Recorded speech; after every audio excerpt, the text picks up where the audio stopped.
You know, I was ambassador to Israel for 4 years. I know how important is the role of ambassador. Sitting on the stage with me is really one of the great ambassadors of the U.S.-Israel relationship. He's done wonderful things to make a real Kiddush Hashem and to put Israel in its greatest light. So I'm greatly honored to be with you, Omri Kספי. I want to thank Amiyad Cohen for putting this all together. Done an outstanding job.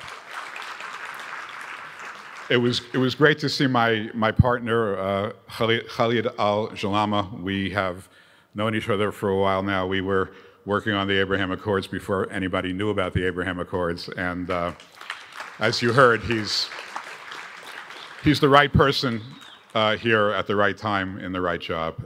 And I'll just remind you of a funny story before I get started.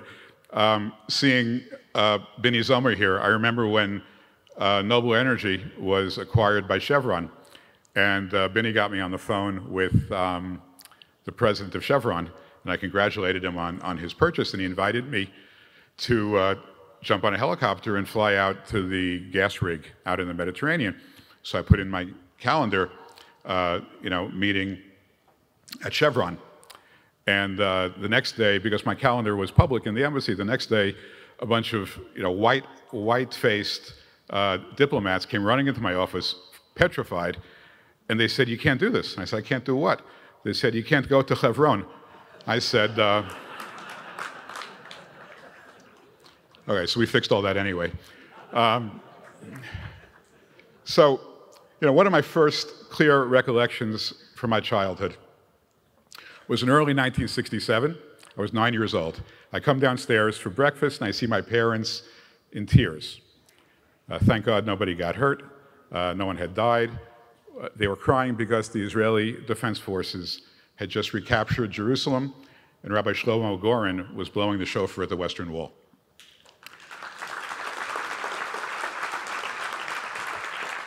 I will admit, I completely failed to understand the magnitude of the moment.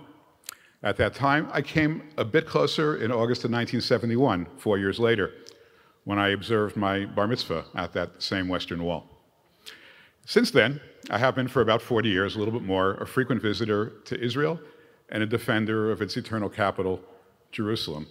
I love the words of the famous song HaKotel, Yesh Avanim, Yesh Anashim Im Lev Shel Even, Yesh Avanim Im Lev Adam. I truly believe that there are people with hearts of stone, and then there are stones with the hearts of people.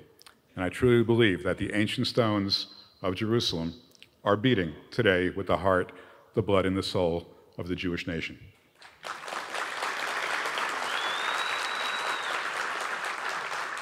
Some 5 years ago, I stopped being just a visitor to Israel. I became the United States ambassador to Israel, the representative of the most powerful nation on earth to the Jewish state. And I was privileged to lead American policy in so many ways, both public and private. The public advancements in the U.S.-Israel relationship, while we were in office, they're well known. We moved our embassy from Tel Aviv to Jerusalem, where it will always remain. We recognized Israeli sovereignty over Ramat HaGolan, over the Golan Heights. We determined that Jewish people have the right to live in their biblical homeland. Settlement in Judea and Samaria is not illegal under international law. And then we finished up with the Abraham Accords, peace agreements between Israel and the United Arab Emirates, Bahrain, Sudan, and Morocco. And they came about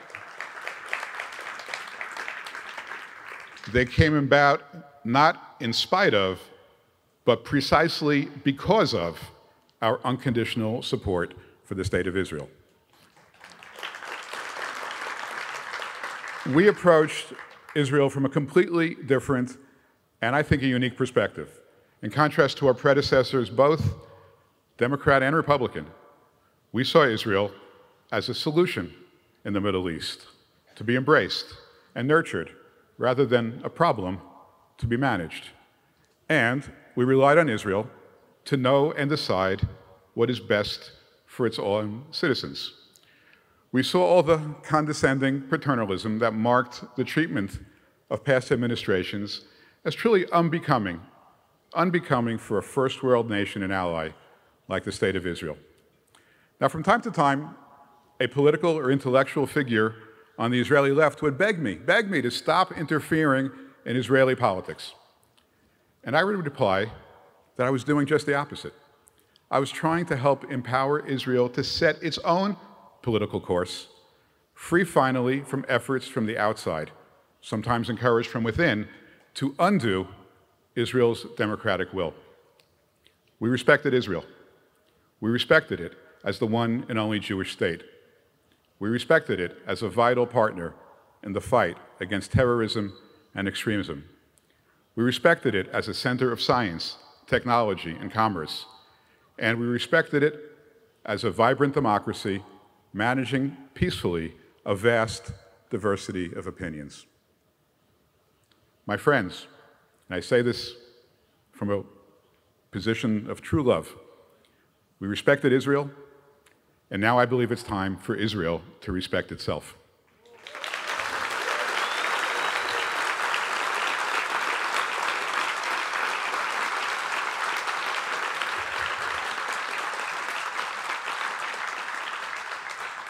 I know the challenges of Israeli society and the complexities of a parliamentary democracy.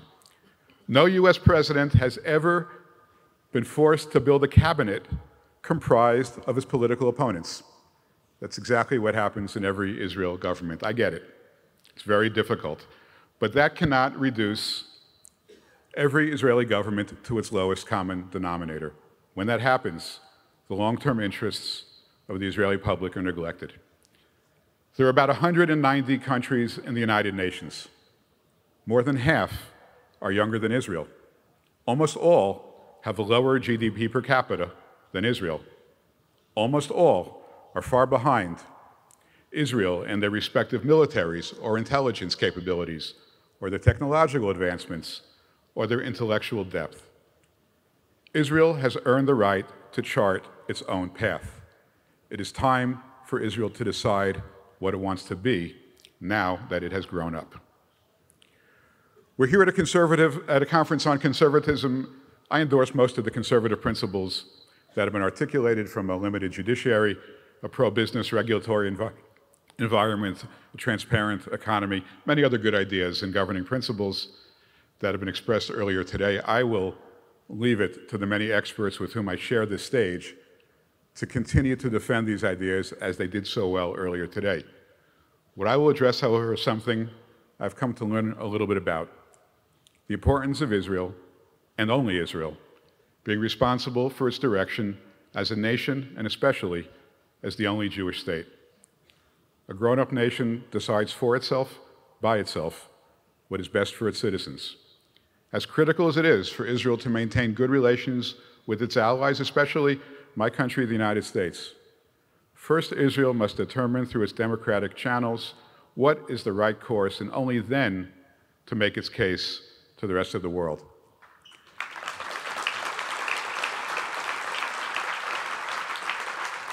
Since 1948, Israel has managed its relationship with the United States as its principal foreign ally. From president to president, it has recalibrated its approach to maintain this allowance as best it can. So Truman was great, Eisenhower was terrible, Kennedy was okay, Johnson good, Nixon very good, Ford not so much, Carter a disaster other than Camp David, Clinton a good friend, meant well, George W. Bush generally okay, Obama not so good, Trump unbelievable, and then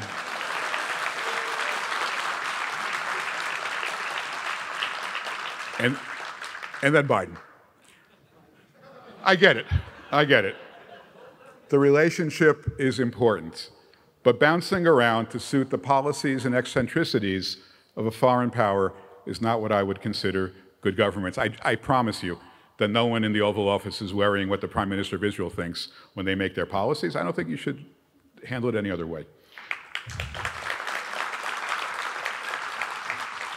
So without minimizing the importance of the US-Israel relationship, and it is important, it is a strategic imperative, as someone who has sat for 4 years in the innermost meetings of both American and Israeli leadership, I say again, from from a perspective of love, Israel must do what is best for Israel first, last, and always.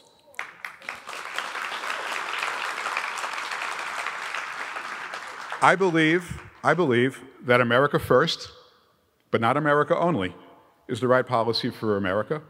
I believe that Israel first, but not Israel only, is the right policy for Israel. And I believe that both countries have so much in common and so much good to share that these policies can coexist in harmony, and I think they can flourish. Israel first means that Israel bases its policy upon a national consensus as what is in its best interests, and defends that policy without condition or apology. And I am convinced that the world will respect Israel when Israel respects itself.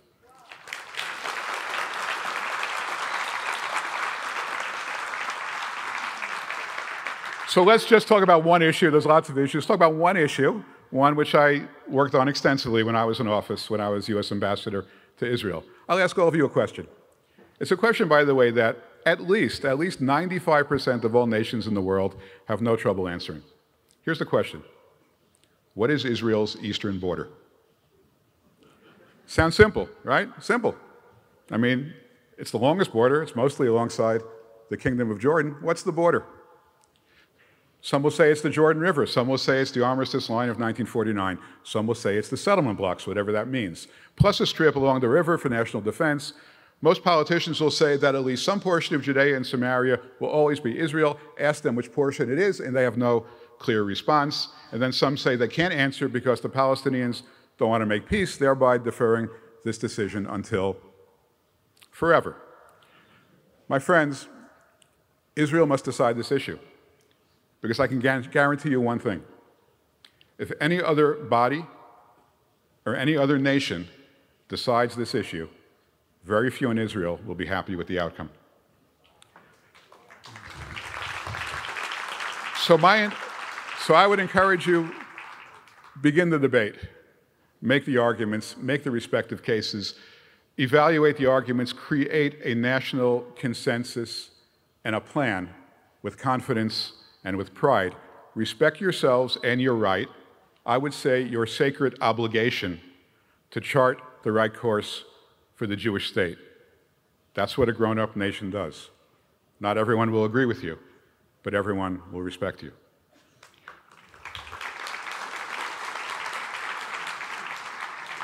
Right now, the discourse is entirely confusing and unconvincing. Every political leader since Menachem Begin, including, by the way, Yitzhak Rabin, and those associated with the peace camp, have committed to a sizable presence of the state of Israel in Yehuda v'Shomron. But what is it? There are lots of slogans and songs about various communities always being inside Israel. But if you buy a house in most places in Yehuda v'Shomron, you're not getting tabu. Tabu is not in Yehuda v'Shomron. You're not getting your land registered. You have to deal with the Ministry of Defense. It's been 55 years. Can you imagine a couple dating for 55 years? And the wife says, and the woman says to the man, when are we getting married? And the man says, I love you. I didn't ask you that. When are we getting married? My life is nothing without you. And again, when are we getting married? At some point, you know, it's time to get married. It's enough. As my mother would say, you're vulgaring around for 55 years. It's tough. It's time to get married. Now, you know, there were efforts, you know, in the past. Israel stood up. There was a big movement. I remember when I was younger, Ha'am im HaGolan, and the government of Israel responded, and it recognized the sovereignty over the Golan. It was obviously with Jerusalem right after the 60-day war. Israel recognized sovereignty over Jerusalem. The world might have, you know, there was a condemnation of the United Nations. Not everybody agreed, you know, but Israel was fine. And then we came along, and we agreed. And the UN condemned us and said, how dare you recognize Jerusalem as Israel's capital? How dare you recognize Ramat HaGolan as part of Israel?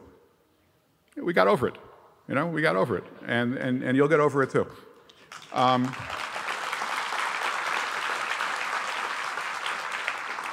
And not only did we get over it, we actually managed after that to achieve historic Abraham Accords with 4 Muslim nations. So we'll get over it. In early 2020, we put out a peace plan. It was a trial balloon. It was endorsed by the entire Israeli defense establishment as well as the Israeli government. It showed how Israel could obtain sovereignty over its biblical homeland and still live in peace with the Palestinians. Nothing's been said about that plan since we lost the election. It's a shame. And I'm not here to advocate for it, but it was an important discussion piece of nothing else, and it was a critical driver of the Abraham Accords. So it's not up to me, but I would dust it off. Again, it's got a lot of good in it. It may not be perfect, it may not be right for Israel, but it's a lot more right than anything anybody else ever came up with. And we talked to a lot of smart people, and it's worth looking at. It doesn't belong in the dustbin, and I'm convinced it will not end up in the dustbin of history, even if that's where our current government would like to put it. So look, I'm not advocating here what Israel's course should be with regard to its eastern border. I don't think it's really for me to advocate that. You all know what I think, but I'm not going to advocate it. But ultimately, the decision rests with the citizenship of the State of Israel, all of the citizens of the State of Israel. And as important as the decision is, it's even more important that Israel decides for itself, by itself, with strength, unity, and conviction. That's what Israel needs to do. So here at this conservatism conference, the future leaders of Israel can begin to think about what kind of a nation they want to empower for their children and grandchildren and for the Jewish people everywhere. It is a daunting responsibility, but as I said, it is a sacred honor to be living at this time in history. This past Yom HaAtzmaut, the modern state of Israel surpassed the United Kingdom of David and Solomon as the longest united Jewish commonwealth governed from its capital in Jerusalem. David and Solomon ruled for 73 years, 33 for David, 40 for Solomon. Israel is now 74. So congratulations, you're in first place.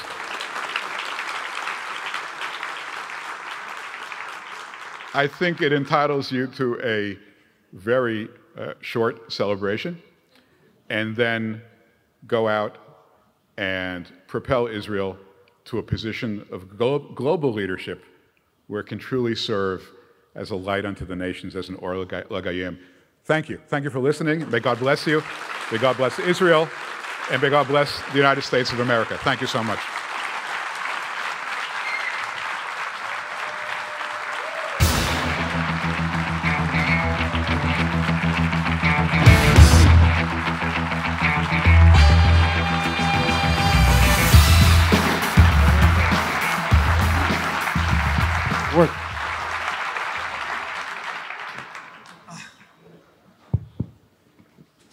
David, thank you. This was great.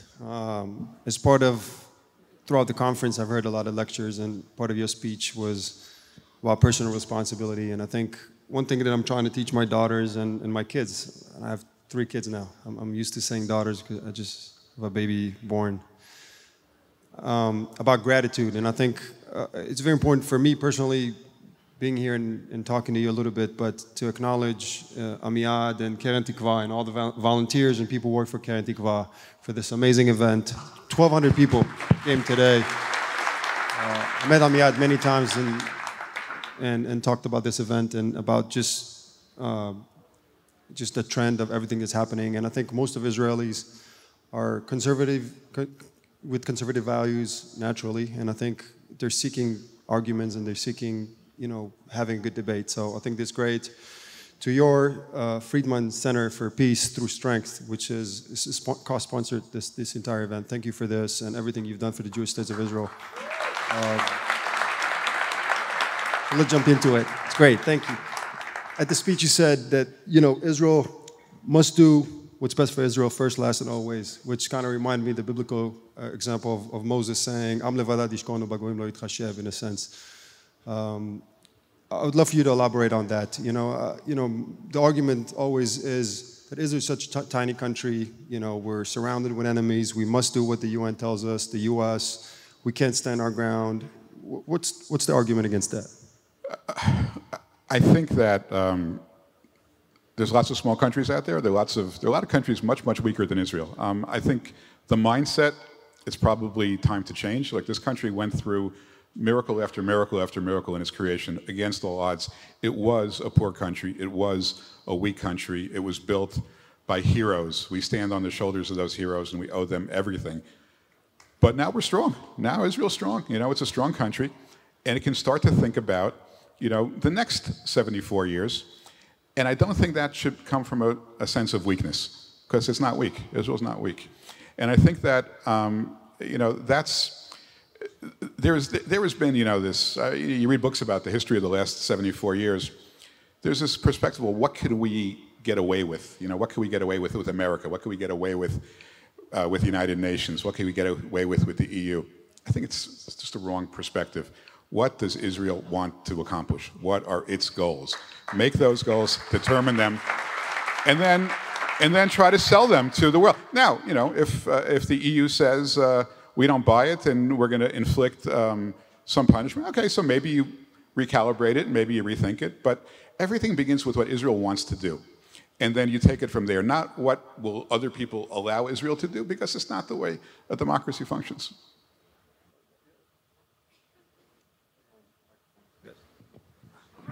Use this one.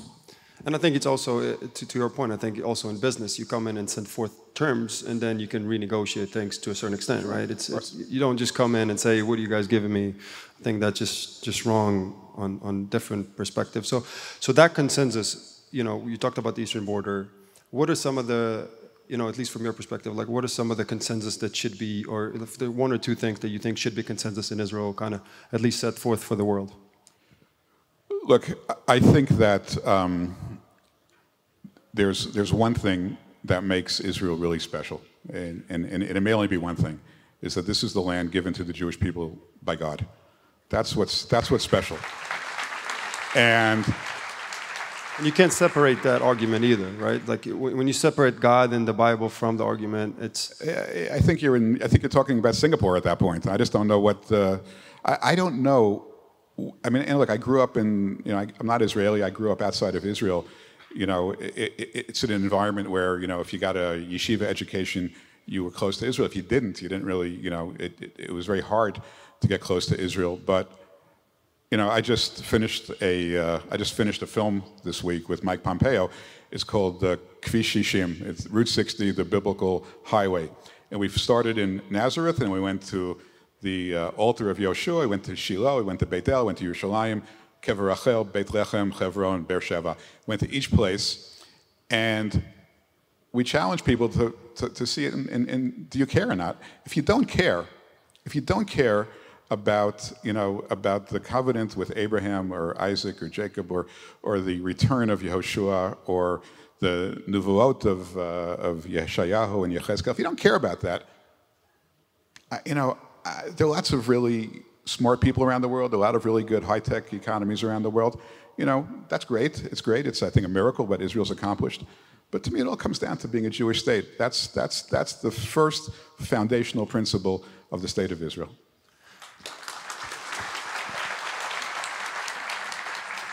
As someone who received a little bit of fire over my career and the last couple of days, I guess, when you set forth kind of the move of the embassy to Jerusalem, I'm sure, you know, I remember the media kind of coming after this, you know, it's going to be the next Intifada, why do we even need this, why to set an embassy in Jerusalem, etc. Like the arguments were.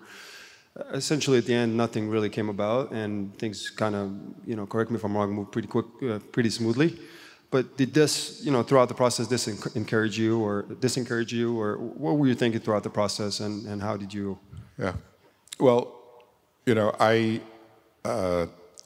you never know what's going to happen. I mean, we're not prophets. So when we moved our embassy, I was pretty sure that it would be peaceful, but you never know. And you know, something as random as one person throwing a Molotov into a crowd, it could destroy everything. So, you know, I was going to own this for better or worse. I was certainly hoping and praying it was peaceful, because if it wasn't, it would be back on my shoulders. But look, what the embassy teaches all of us, I think, is, you know,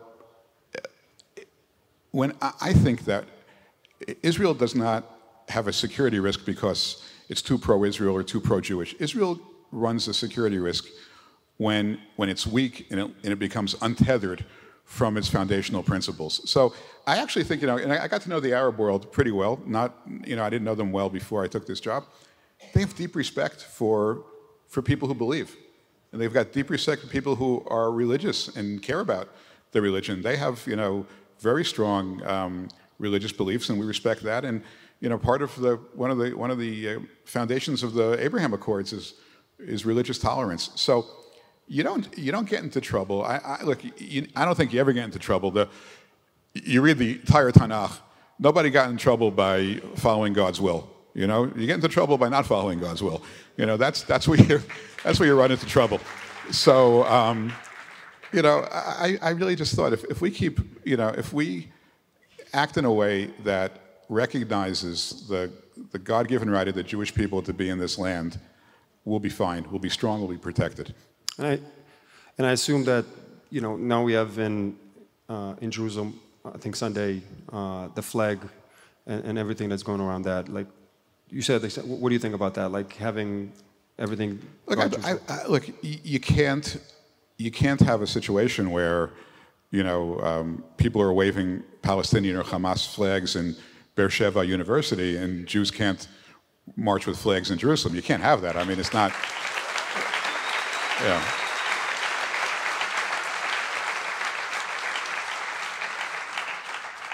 And and you can also use a little bit of common sense and not go out of your way to create violence. So there's a balance. But look, the Jewish people cannot compromise their ability to celebrate Jerusalem Day. It's one of the greatest days over the last 2,000 years. So they have to celebrate that, and they should celebrate it. And if there's a way to do it in a way which doesn't poke people in the eye, I'm not like a huge fan of poking people in the eye. Right. It's just not. It was not necessary. But short of that, they should have a wonderful day. Absolutely. So you're a bankruptcy lawyer by trade, and I want to take that a little bit into a little bit of an economic kind of. I just started my pre-seed, seed, and a little bit of a venture capital fund. We did our first close literally before winter has come, and I think we're in a little bit of a winter now. And I think for kind of you on the other side of the spectrum, being a growth stage investor, and you started a private equity firm with about $3 billion under management, which is very, raising a first-time fund is really, really hard, and I understand how hard it is to raise money. And our first close was about $37 million, and we plan on raising 50. But essentially, you see everything that's happening in the U.S. How much you think kind of the U.S. government and everything is going to happen in November for, for the Republicans trying to win into the House, and how do you see that, everything? Because we really see winter. Yeah. Well, look, you're doing great, and you should continue to do great, and I wish you great success. And look, it's becoming a buyer's market, which is good for people like you and me who are looking to make investments. But look, we're gonna swamp the Democrats in 22. I mean, it's going to be, and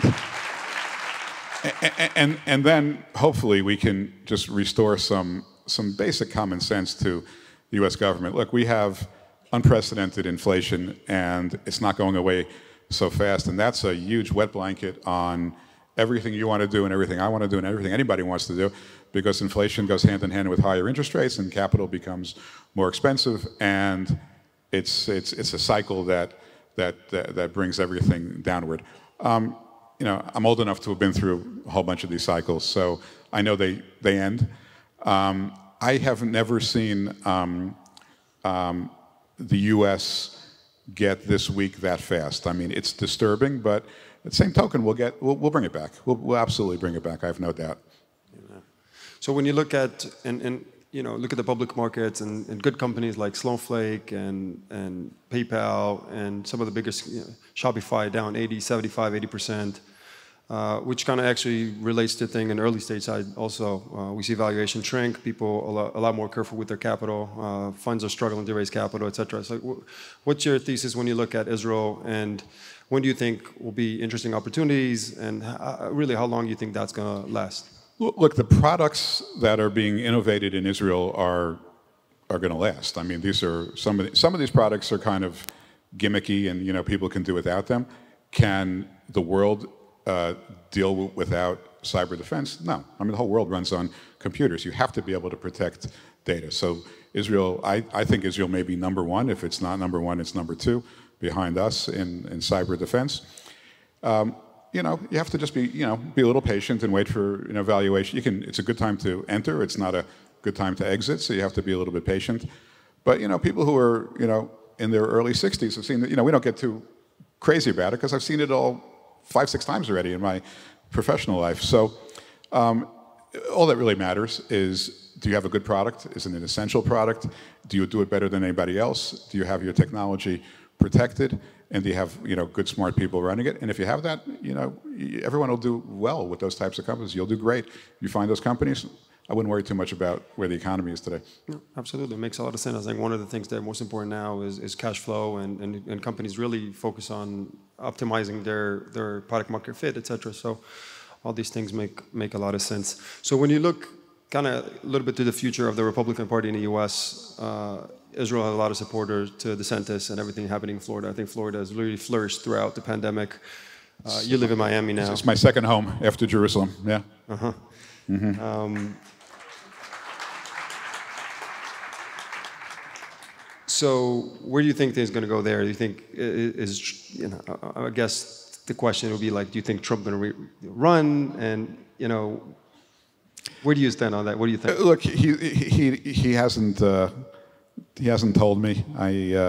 He's playing golf, and he's playing a lot of golf. He's playing a lot of golf. He's improving his game. He's actually a really good golfer. I don't think people really understand. Like he's almost like semi-professional, but he's really he's a scratch golfer. Yeah, he doesn't. Yeah. Look, he's somebody who you know, I know very well. I think I was with him about 3-4 months ago.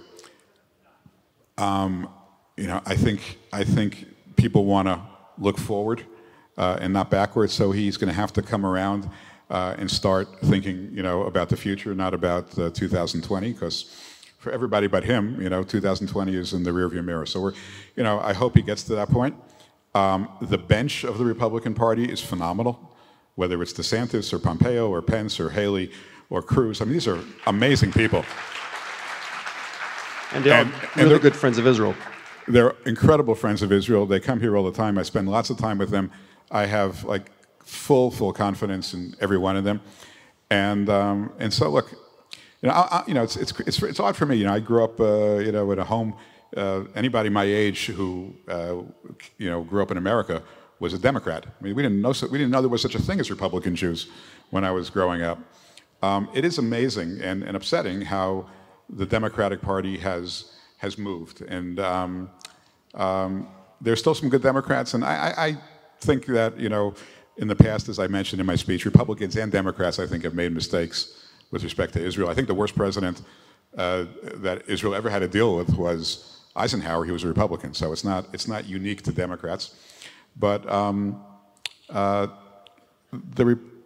there's no question that the Republican Party at this point is far more committed to the safety, security, and prosperity of the state of Israel in a meaningful way, not in just a political way. Another really good thing that happens ever since you moved to live in Miami is that you don't have to root for the Knicks anymore. The Knicks are bad.